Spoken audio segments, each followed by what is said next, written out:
মাসির বাড়ি গেছি 1 মাস হয়ে গেল, কিন্তু ভিডিওটা এডিট করে ভয়েস না দিয়ে এক সাইডেই পড়ে রয়েছে, কিন্তু ভিডিওটার কথা আমার মনেই নেই। আজ হঠাৎ দেখি ভিডিওটা, মানে অনেক কিছু এডিট করতে গিয়ে দেখি ভিডিওটা পড়ে রয়েছে। আমি ভাবলাম এত সুন্দর একটা মজাদার ভিডিও এত কষ্ট করে এডিট করে করেছি, ভিডিওটা ছাড়বো না। তো তার জন্য কিন্তু আমি 1 মাস পরেই কিন্তু ভিডিওটা আপলোড দিচ্ছি। তো মাসির বাড়ি যাওয়ার পথে দেখি মেসো আসছে, ওরা দাঁড়িয়ে পড়েছিল, আমি কিন্তু দাঁড়াইনি। তো ঢুকতে না ঢুকতেই দেখি ভাইয়ের দেখা। তো এরপর অর্পিতা একে কিন্তু না বলেই এসেছিলাম, ও কিন্তু খুবই খুশি। আর এদিকে কিন্তু সেতু ভাতের থালা নিয়ে দাঁড়িয়েছে, ও ভাত খেতে বসবে। যাই হোক, আর এদিকে এসে দেখি গোপাল সোনাটা কি সুন্দর করে মিষ্টি ভাবে বসে আছে, আর ভাইয়ের মুখে মাছিতে ডিম পেড়ে দিয়েছে।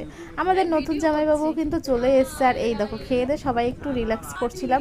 যাই হোক, এই যে এই অর্পিতা হচ্ছে, আমরা আসলে খুবই মজা হয়, মার ধর যত যা আছে না কেন সবই মজা। এই ভাইটা হচ্ছে খুবই দুষ্টুমি করছিল, কারণ নতুন জামাই এসেছিলো বলে কুলো খুঁজছিল যে নতুন জামাইকে বরণ করবে।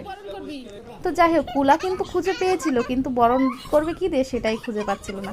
ও কিন্তু একা একা উলু দিচ্ছিল আর বরণ করছিল, আর ভীষণ মজা হচ্ছিল। আর এদিকে অর্পিতা হচ্ছে কি জুড়ি নিয়ে এসে নাচানাচি হরে কৃষ্ণ করা শুরু করেছে, আর মাসি ওদিক থেকে দেখে হাসছিল। আর এরপরে কিন্তু মজা আড্ডা দিতে দিতে সন্ধ্যা হয়ে গেল। সন্ধ্যার পরে কিন্তু বারাসাতে এসেছি, সন্ধ্যার পরে বেরাবো না এটা কখনো হয়ই না।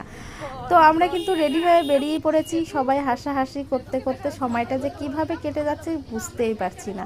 তো আসার পরে এই বারাসাতে হচ্ছে বিখ্যাত ফুচকা, মেইন হচ্ছে 10 টাকার 8খানা ফুচকা দেয়, আমাদের 10 টাকার মাত্র 4খানা ফুচকা দেয়।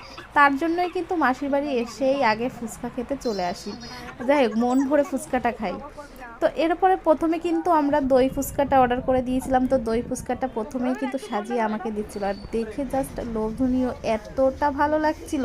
আর অর্পিতা তো খেয়ে জাস্ট একটু ভাব নিচ্ছিল, সবাই আমরা ভাব নিচ্ছিল, কিন্তু দই ফুচকা খেয়েও না আমার ঠিক হচ্ছিল না। তাই আর কি আমি আবারও একটু জল ফুচকা খেয়ে নিলাম। তো জল ফুচকা খাওয়ার পর এখানে কিন্তু মোমোটাও বেশ ভালো করে। তো আজকে বেরিয়েছি এক ধাপ দিয়ে খেতে যাব, যতক্ষণ না পেট না ভরবে ততক্ষণ খেতে থাকবো।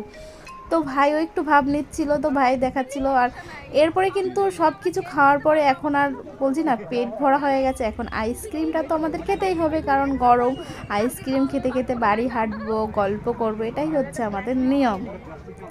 তো অর্পিতাও খাচ্ছিল, আমিও খাচ্ছিলাম, বেশ অনেক হাসি ঠাট্টা এখানে হয়েছিল যে 3 প্লেট করে নেওয়া হয়েছে, কেন একটা একটা তোরা দুজনে একটা আইসক্রিম খেয়ে নিয়ে, অনেক ঝামেলা হয়েছিল।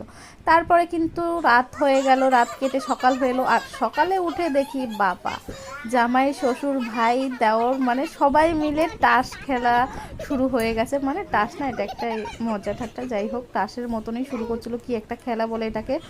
তো অর্পিতা তাসগুলো নিচ্ছিল কীভাবে, আর আমরা শুধু দেখছিলাম দর্শক হয়ে।